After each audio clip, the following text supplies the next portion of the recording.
now. New at noon, we're learning the identity of a man and a woman shot and killed at a house party over the weekend.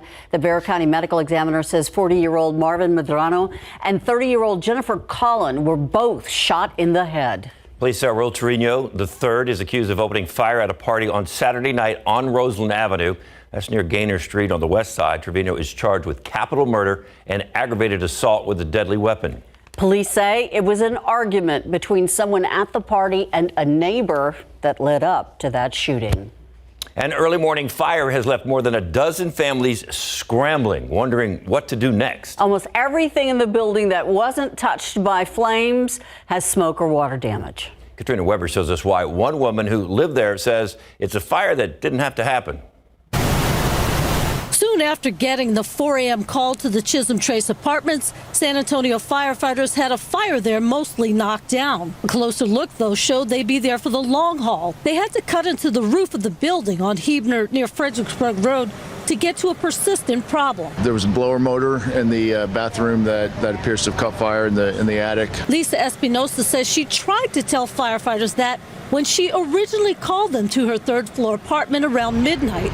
She says she had smelled smoke at the time and was sure something was on fire. And he still insists that it was dust.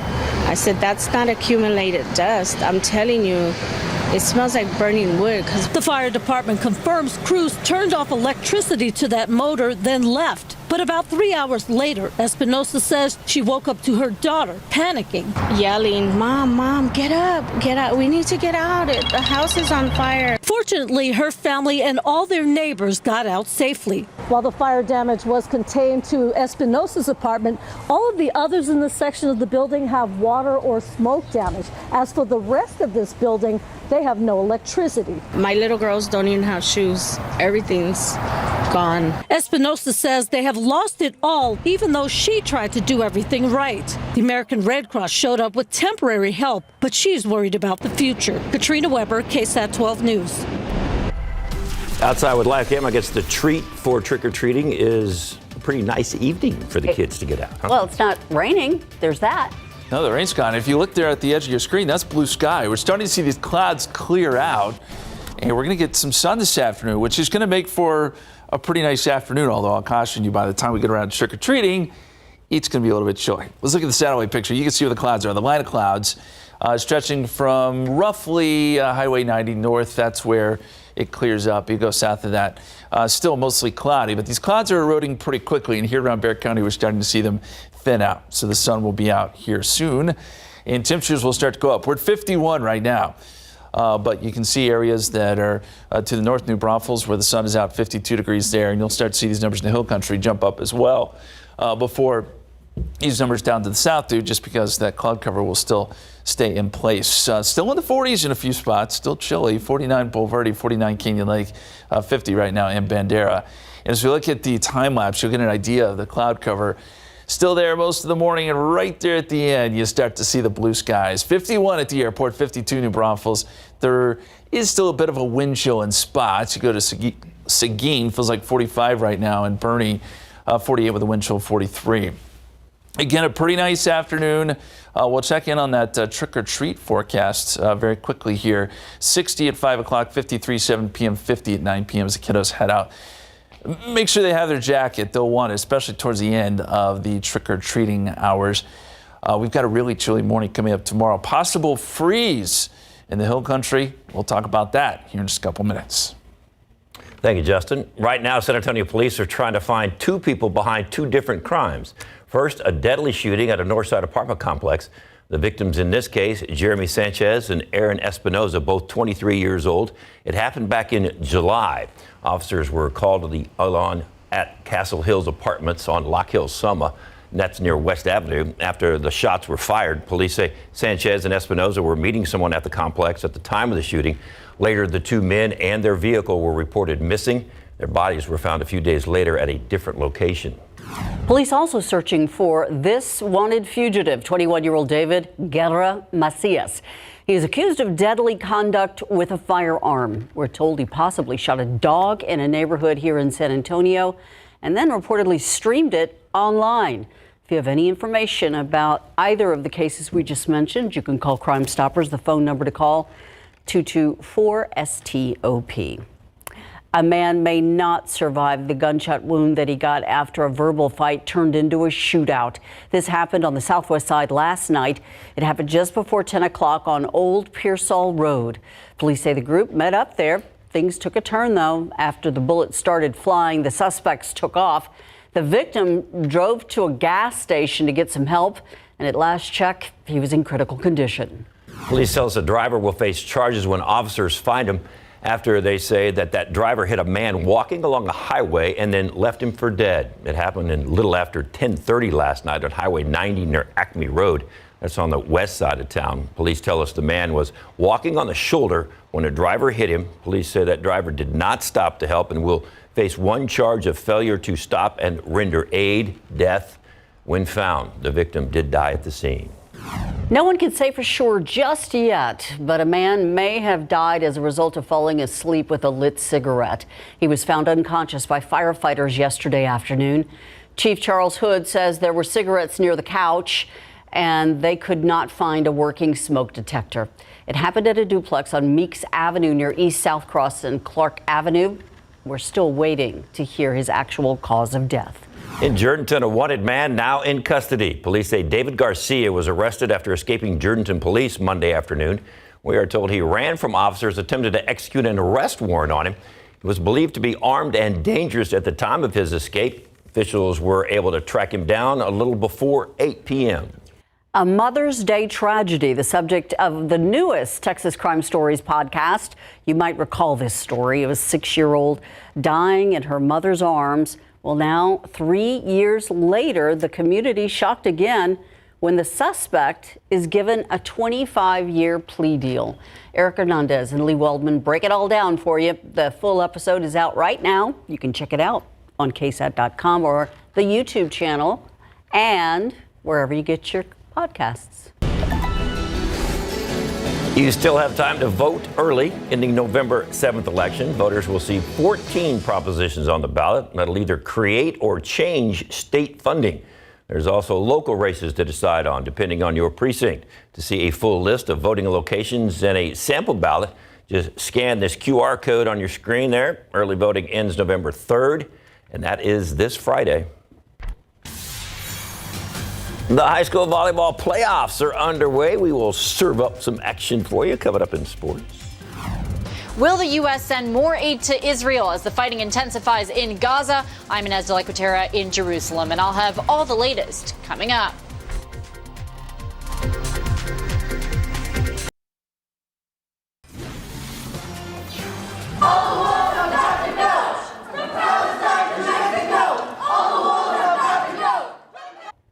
Secretary of State Antony Blinken's testimony on Capitol Hill interrupted multiple times Tuesday by those folks protesting the Israel-Hamas war. Blinken appeared before the Senate Appropriations Committee. He was making the case for billions of dollars in supplemental funding to support Israel and Ukraine. This happening just this morning. During his opening remarks, Blinken was repeatedly interrupted by protesters who were calling for a ceasefire in Gaza, something Israel will not give. Other protesters sat with their hands in the air. Their hands were painted red. Blinken went on to acknowledge the passion of the protesters, saying the U.S. is committed to protecting the civilians in Gaza. However, he also says the U.S. knows the importance of standing by an ally when their security and democracy are threatened. A flurry of Israeli airstrikes today on a refugee camp near Gaza City, leveling apartment buildings as Israel tries to root out underground militant compounds. ABC's Inez de la Cuetera with new movement in the ground war in Gaza and the call for new humanitarian aid for children. The Israeli military releasing new video of its ground operation in Gaza, showing bulldozers clearing paths, ground troops taking up positions and patrolling, commanders delivering radio message to forces, telling the units in Hebrew that they are the generation of victory. The Israeli government also releasing video of a reunion of Private Ori Megadish, now home with her family. The Israel Defense Forces saying Megadish was rescued during an IDF ground operation in Gaza, where she was held captive for more than 3 weeks. And in Chicago, Israeli-American Natalie Renan has returned home. She and her mother were the first Hamas hostages freed.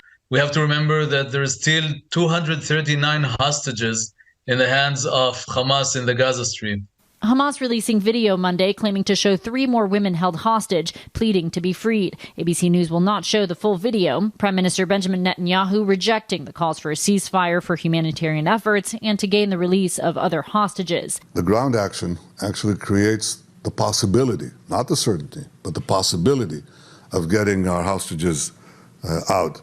More than 8,500 have been killed in Gaza, according to the Hamas-run local health authorities. This as Israel retaliates for Hamas's October 7th attack, where at least 1,400 were killed, according to Israeli officials. Killing civilians is not a war aim of the Israeli Defense Forces. Their war aim is to go after Hamas terrorists. The Palestinian Red Crescent saying 26 more aid trucks crossed into Gaza on Monday amid concerns of a growing humanitarian crisis. Inez de la Patera, ABC News, Jerusalem. Taking a look outside with live cam. Look at this. That's called blue skies.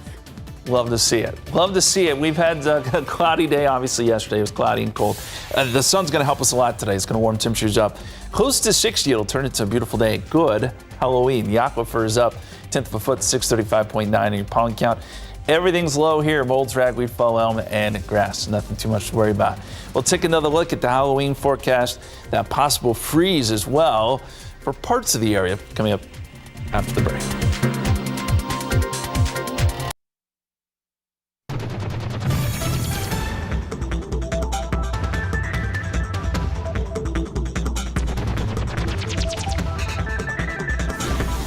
We have a special Halloween essay live coming up for you today at 1 o'clock. They've done some fun Halloween shows over the years, but this year it's a mystery. We're thinking along the lines of Clue or Only Murders in the Building with a hint of film noir.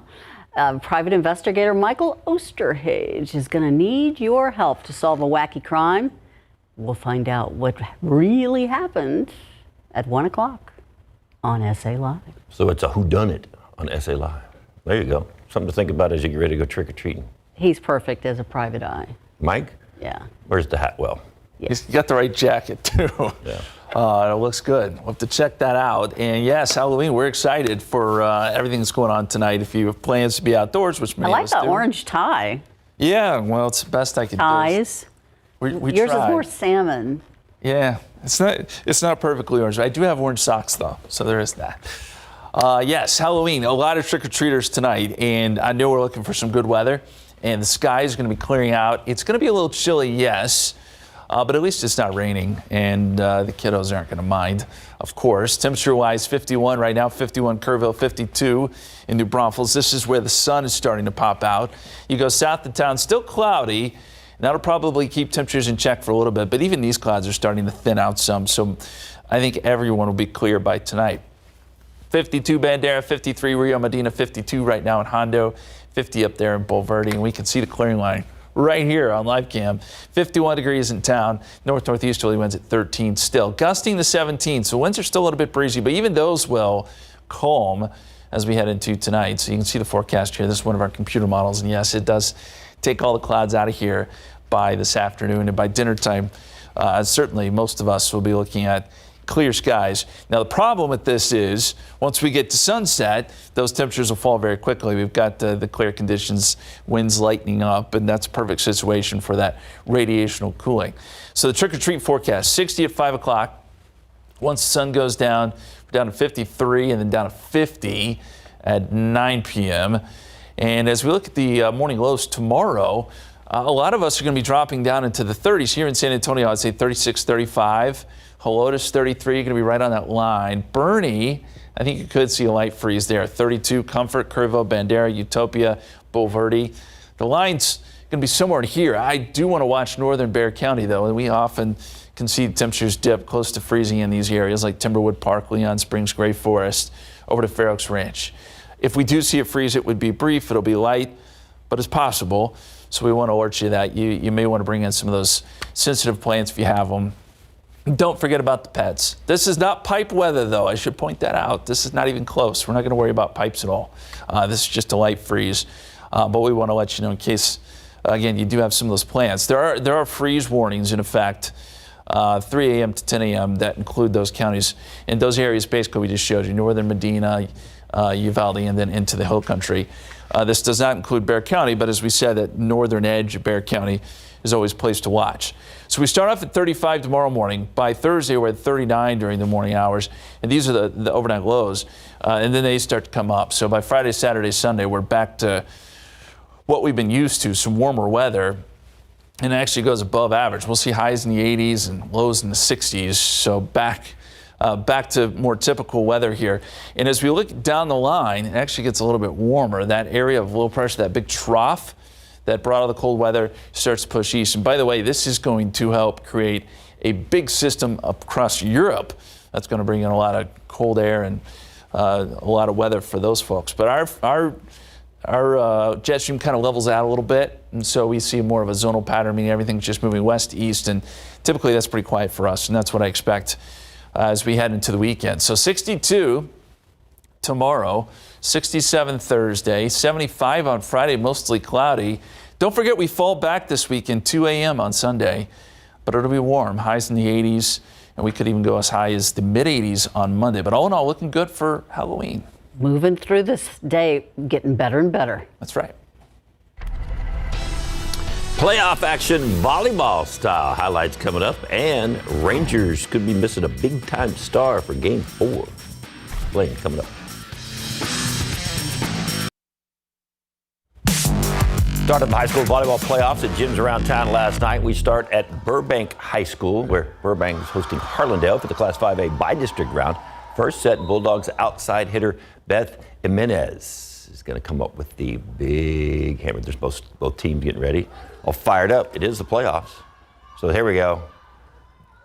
Nice shot, perfectly placed.